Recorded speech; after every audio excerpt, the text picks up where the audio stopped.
Hello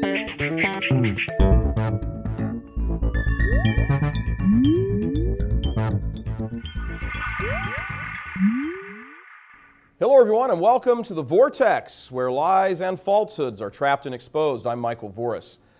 Evil people are ruthless when it comes to dealing with their enemies, and very early on they use, or rather misuse, words to their own evil ends. Why? Because words matter. They matter because they convey ideas. That's why we call someone out when they start playing word games with us and semantics, because fundamentally they're being dishonest.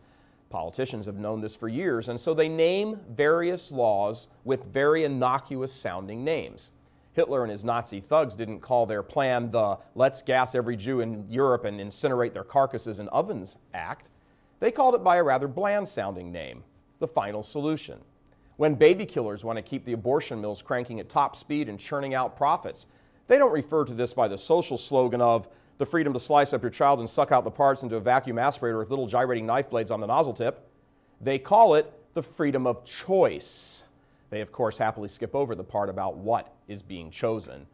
In an Obama administration, which is looking likely if you believe the polls, there's another smiley face sounding piece of legislation that will become law shortly after President Obama is sworn in, and it's called the Fairness Doctrine. What could possibly be bad about fairness, you ask, right? There they are, all of the secularists bringing about the beginning of our man-made utopia, immediately in the first 100 days, steering a course towards fairness. Don't believe it. Freedom of choice sounds innocent enough as well before being closely examined. So let's take a very close look at the Fairness Doctrine, and radio stations will want to tune in very closely. In 1949, the Fairness Doctrine was imposed on radio stations and said, in short, that stations must give both sides of a controversial issue fair play. That sounds fair enough, right? We should want to hear both sides, right? Except what happened in practice is you end up hearing neither side. The reason?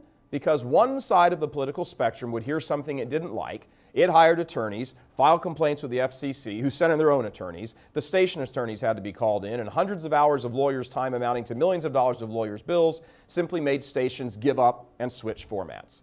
So instead of lively, spirited discussions on ongoing controversial topics, no discussion went on, at least on radio.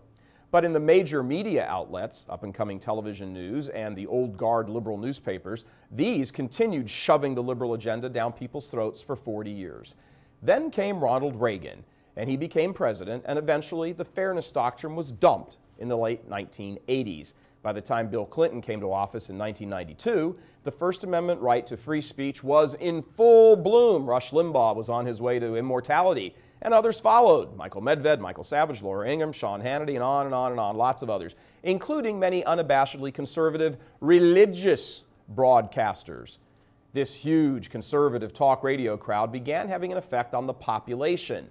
Millions and millions of listeners tuned in and heard an alternative to the liberal left's tripe. In addition to NPR's uppity-sounding social commentary, listeners could turn the dial and hear another point of view. Don't you just love the First Amendment? What could be more fair? But it was precisely because millions and millions of Americans had excused themselves from the propaganda classes of the mainstream liberal media that left-wingers started having sleepless nights. Major left-wing gods like Nancy Pelosi and Hillary Clinton and Al Gore all blamed conservative talk radio for political losses, and most especially George Bush's 2004 presidential victory. What was the answer for the lefties? Well, let's go out and start our own radio stations, they said. They can put more stuff on the air with this leftist diarrhea pounding into people's heads 24/7. So that's exactly what they did. And every one of them went bankrupt inside of a few months. There was simply no audience for their garbage, and this with enormous, ginormous financial backing of stratospheric zillionaire dollars of like George Soros and his clan. But even the richest guy in the world can't sell something if no one's buying it. Al Gore's radio talk show efforts came and went so fast, he doesn't even remember it. Al Franken, the liberal stand-up comic, saw his star fall so quickly that he left the air before he even got his bags unpacked.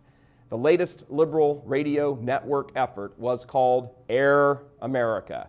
And that's fitting, because no sooner had the network started broadcasting than it disappeared into thin air. So, what's all this got to do with the price of tea in China? the secularist, leftist, liberals in America don't much like that they got their hats handed to them on this battlefield of the culture wars. So they're doing what every good group of socialists do. They're going to silence their enemies.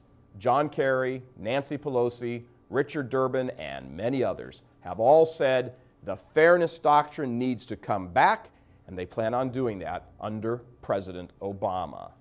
What's that mean on your radio dial? It means, quite simply, no more conservative viewpoints on the air, political or religious. No station has the budget to be paying millions of dollars to its attorneys just to fight over on-air comments by show hosts. So they'll do exactly what their predecessors did. They'll cancel the shows.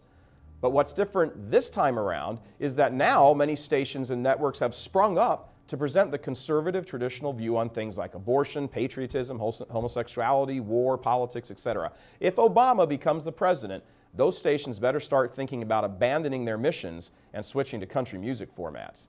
What they will see is a blizzard of complaints and filings and lawsuits and opinions and rulings and laws and interpretations and directives and decisions that will bleed them dry and force them off the air.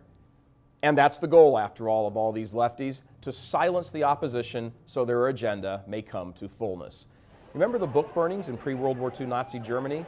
Those all came about as a result of laws that were passed. Germans didn't just go bust into stores and start burning books because they liked to drink beer around bonfires in the town square.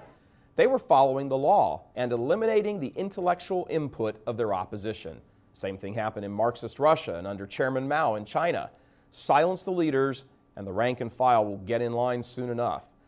If and when this guy gets in power, watch out. With his pals in Congress doing his bidding and him doing theirs, the expression culture wars will take on a whole new meaning, and that will be a change. After all, anyone who pulls the plug on the lives of unborn children certainly won't stop at pulling the plug on conservative radio. Come November, remember Obama. Soft on terrorists, but tough on fetuses. I'm Michael Voris.